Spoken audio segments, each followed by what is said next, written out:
Hi, this is Jason from Horrific Nightmares, and it's time for another Bayview review. Today we're going to be talking about eerie fairy tales.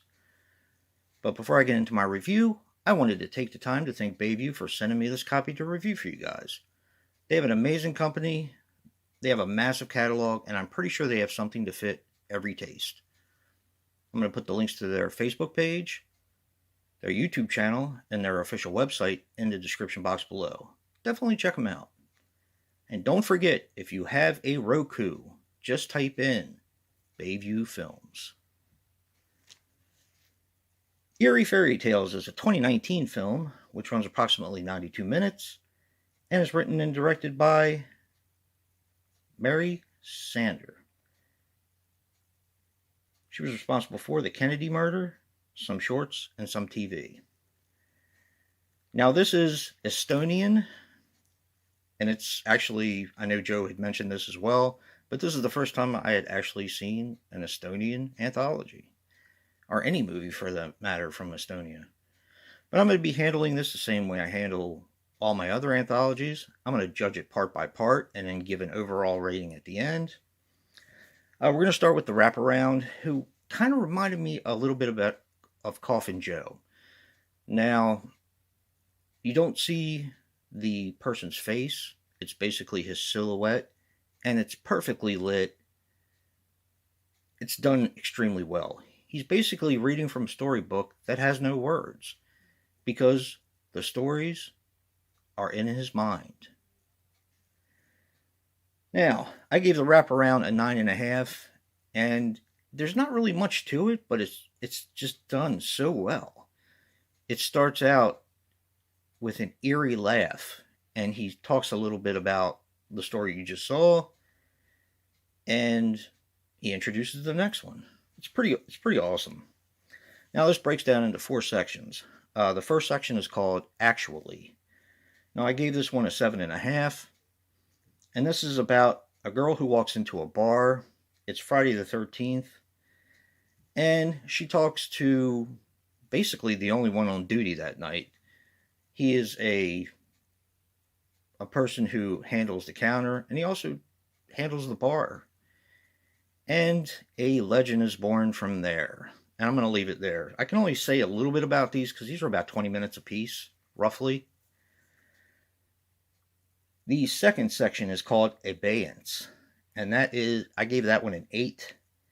And that is about 2 inspectors investigating a UFO and alien in a government facility. And they're basically taken down by a person who is in charge of that facility and shown where the UFO and the alien are. And I kind of have to leave it there because there's not really much more to it. But there is a little bit. Now, the third part is called The Spring of Solitude. And that was actually my favorite. I gave that one a 9. And that is about a guy named Hans who goes into the forest to wrangle up some food for his family, to shoot a hare or, whatever he can find in order to feed his family because his family is starving.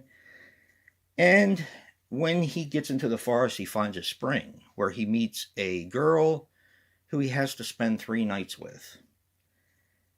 And then she'll be his. And I don't want to say anything more than that. There is a lot more that happens in it, and this is probably the longest one. But this was definitely my favorite. And the fourth one is called The Butler Did It. Now, this is probably the shortest one, and it was a toss-up between The Butler Did It and the one before, The Spring of Solitude.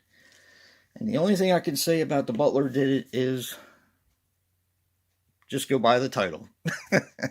It's 2 people who are sitting at a dining room table and trying to talk about something secretive. And that's all I'm going to say about it. It was brilliant. It was hysterically funny. It wasn't horrifying at all, but it was a brilliant, brilliant section. Like I said, I gave that one a 9. So in my opinion, this one averaged out to an 8.5. It was a very good anthology, and I recommend it to anyone who likes anthologies, and who just wants something a little different. Of course, this has subtitles, so for people who don't like subtitles, you're going to have to read a little bit, but it's done so well. The costuming is done well. They must have put a lot of money into this.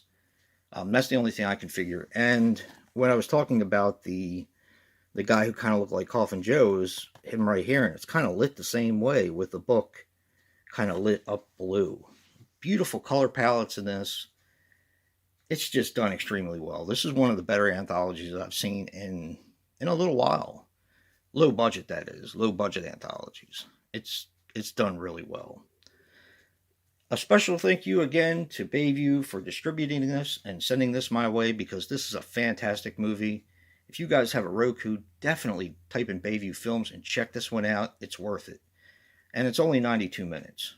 For 4 stories, it's not really that long. So definitely check this one out. And if you like what you see in here, hit that like button and subscribe. And until next time, peace.